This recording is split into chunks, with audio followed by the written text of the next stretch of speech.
હક એ આવાજ ન્યૂઝમાં આપનું સ્વાગત છે। હું છું અજીઝ ઝુપેલવાલા। સમાચારમાં વાત કરીએ તો માજી કાઉન્સિલર અને એડવોકેટ સૈયદ લિયાકત અલી પપ્પુભાઈને બાર કાઉન્સિલ ઓફ ગુજરાત કમિટીના મેમ્બર તરીકે નિમણૂક કરવામાં આવ્યા હતા। વડોદરા શહેરના યાકુતપુરા મિનારા મસ્જિદ પાસે દાઉદ શહીદ દાદા દરગાહ પાસે ગત રાત્રે યાકુતપુરાના એડવોકેટ લિયાકતભાઈ પપ્પુને ગુજરાત બાર કાઉન્સિલના મેમ્બર કોપ તરીકે નિમણૂક કરવા બદલ સન્માન સમારંભનું પ્રોગ્રામનું આયોજન કરવામાં આવ્યું હતું, જેમાં લોકસભા મત વિસ્તાર કોંગ્રેસના યુવા ઉમેદવાર શ્રી જસપાલસિંહ પડિયાર સાથે ઋત્વિક જોશી, મોહસિન ખાન પઠાણ, નુરુભાઈ ઇલાયચીવાલા, સમીર બાપુ, ચેરમેન નલિનભાઈ પટેલ, ભાજપના અઝીઝભાઈ કેમ્પવાલા, અમિતભાઈ ગોતીકર, ફરીદભાઈ કટપીસ, મુબારકભાઈ પટેલ, જનાબ નિસાર મિયા મલેક, નુરાની મસ્જિદના ઇમામ સાહેબ આઈડી પટેલ, એડવોકેટ અશફાક મલેક, આરિફભાઈ મલેક, અમીનભાઈ સૈયદ, યાકુતપુરાના કાર્યકર્તા સંજીદાબેન સૈયદ સહિત અનેક મહાનુભાવો ઉપસ્થિત રહ્યા હતા। જ્યારે વિસ્તારના રહીશો આગેવાનોએ ઉપસ્થિત રહી પ્રોગ્રામને સફળ બનાવ્યું હતું, જેમાં સૈયદ લિયાકતભાઈને સૌએ ફૂલહાર પહેરાવી ગિફ્ટ આપી મુબારકબાદી પાઠવવામાં આવી હતી। આ પ્રોગ્રામમાં મોન્તુભાઈ મલેકે ખૂબ સરસ રીતે એન્કરિંગ કરી હતી। અંતે એડવોકેટ સૈયદ જુનેદભાઈએ આવનાર મહેમાનોનો આભાર વ્યક્ત કર્યો હોવાનું જાણવા મળ્યું હતું। એડવોકેટ જુનેદભાઈ સૈયદના ગ્રુપ મેમ્બરો સાથે આકિલભાઈ મિયાવાલા, જાવેદ સોપાડીવાલા, મોહસિન સૌને ખૂબ સાથ સહકાર આપ્યો હતો અને મુબારકબાદી પાઠવવામાં આવી હતી। રિપોર્ટ રૂઝે બરબ। लड़के हैं अपने मुबारक सर का इस्तकबाल कर रहे हैं पुरजोश तालियों से। और मुबारक सर हमारे जुनैद सैयद जो एडवोकेट अग्रणी और MES boys high school Yakutpura के सेक्रेटरी लियाकत भाई पप्पू उनका इस्तकबाल कर रहे हैं, उनका सम्मान कर रहे हैं। उन्होंने अपनी खुशी जाहिर की है और ये जो हुद्दा मिला है, ये जो पद मिला है, उन मिस्टर नलिन भाई पटेल सीनियर एडवोकेट और पटेल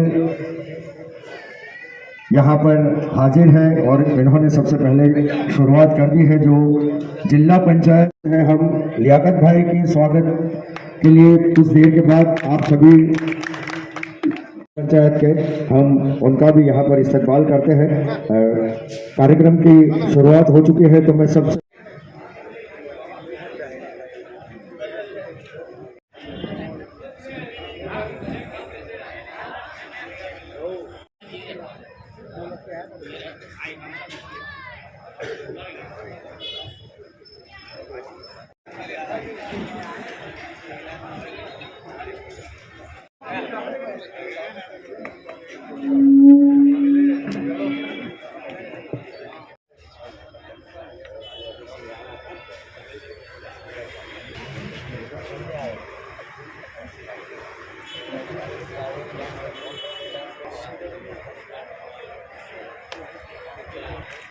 देखा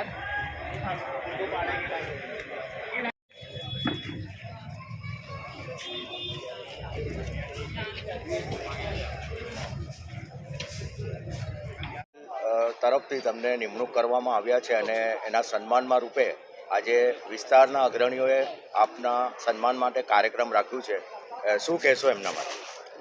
સૌથી પહેલાં તો ગુજરાત બાર કાઉન્સિલમાં મારી નિમણૂક નલિનભાઈ પટેલે જે કરી છે, બાર કાઉન્સિલના ચેરમેને, સૌથી પહેલાં હું એમનો આભાર માનું છું। એમણે મારા પાછળ મને મેમ્બર બનાવવા માટે ખૂબ જ મહેનત કરી છે અને મારા વિસ્તારના જે મારા મિત્રો છે જેમણે આ કાર્યક્રમનું આયોજન કર્યું છે, તેમનો પણ હું ખૂબ ખૂબ દિલથી હૃદયથી આભાર માનું છું અને એમને શુભેચ્છા પાઠવું છું સારા પ્રોગ્રામ કર્યા એ બાબતે। મને કોપ મેમ્બર બનાવવામાં આવ્યો છે અને સાથે સાથે ડિસિપ્લિનરી કમિટીમાં પણ મને લેવામાં આવ્યો છે। એમાં જે પણ મારા વિસ્તારના તેમજ ગુજરાતના વકીલોના જે પણ પ્રોબ્લેમ હશે તો હું એમાં અડધી રાત્રે જઈને ઊભો રહીશ। કોઈને કંઈ બી પ્રોબ્લેમ હોય, સનદનો પ્રોબ્લેમ હોય, કંઈ બી હોય, તેમજ મારા વિસ્તારમાં પણ અમારા જે મુસ્લિમ એડવોકેટ છે એ બધાને જોડે લઈને મારી એક કમિટી બનાવવાનો વિચાર છે કે જેમાં ગરીબોને મદદ અને સહાય મળી શકે, કાનૂની સહાય મફત મળે, એવી મારી વિચારણા છે અને એ કામ હું કરીશ એવી મારી અપેક્ષા છે। હા સર, આજે આપ કયા કાર્યક્રમમાં હાજરી આપવા માટે આવ્યા છો? અમે એટલે કે હું નલિન પટેલ અહીંયા બરોડામાં વકીલાત કરું છું અને લગભગ 2011-12થી હું બરોડા બાર એસોસિએશનનો પ્રેસિડેન્ટ છું અને ત્યારથી મારી સાથે વડોદરા શહેરના જે વકીલ મિત્રો જોડાયેલા છે અને મારી સાથે મારા આ ડેવલપમેન્ટ મારું જે કંઈ થયું છે એમાં પાયાના મારા મિત્રો કહેવાય કે એવા લિયાકતભાઈ પપ્પુ ને જેમને પપ્પુભાઈ કરીને ઓળખીએ છીએ એ વ્યવસાય વકીલ છે અને મારા જૂના મિત્ર છે અને બાર કાઉન્સિલ ઓફ ગુજરાત અમારા તમામ ગુજરાતના વકીલોની સંસ્થા જે માતૃ સંસ્થા એમાં લગભગ 1,40,000 વકીલો છે. એ વકીલોના દર 5 વર્ષે ઇલેક્શન થતા હોય છે અને એ ચૂંટણી જીતીને બાર કાઉન્સિલ ઓફ ગુજરાતના મેમ્બર બનતા હોય છે. પરંતુ એમાં જે મેમ્બર બનીએ તો અમારી પાસે અમારી સત્તાની જોઈએ અમે કોઈને પણ ઇલેક્શન લડ્યા વગર પણ એને કોઓપ મેમ્બર તરીકે નિયુક્ત કરી શકીએ છીએ. હું 2012થી બાર કાઉન્સિલ ઓફ ગુજરાતનો મેમ્બર છું, વાઇસ ચેરમેન બની ગયો, ચેરમેન બન્યો અને અત્યારે એક્ઝિક્યુટિવ કમિટીનો ચેરમેન છું. મને જે સત્તા મળી એ રૂએ મેં અમારા લિયાકતભાઈ સૈયદ જેમને અમે પપ્પુભાઈ તરીકે ઓળખીએ છીએ એમની અમે જે નિયુક્તિ કરી છે બાર કાઉન્સિલ ઓફ ગુજરાતના મેમ્બર તરીકે એને વધારવા માટે એમના જે વિસ્તારના જે આ મુસ્લિમ બિરાદરોને બીજા અમારા ગુજરાતી મિત્રો જે આવેલા છે એમાં મને આમંત્રણ આપવામાં આવ્યું છે જેથી હું અત્યારે આ કાર્યક્રમમાં ઉપસ્થિત થયો છું. લિયાકતભાઈ પપ્પુ જોડે કેટલા લોકોને નિમણૂક કરવામાં આવ્યા છે?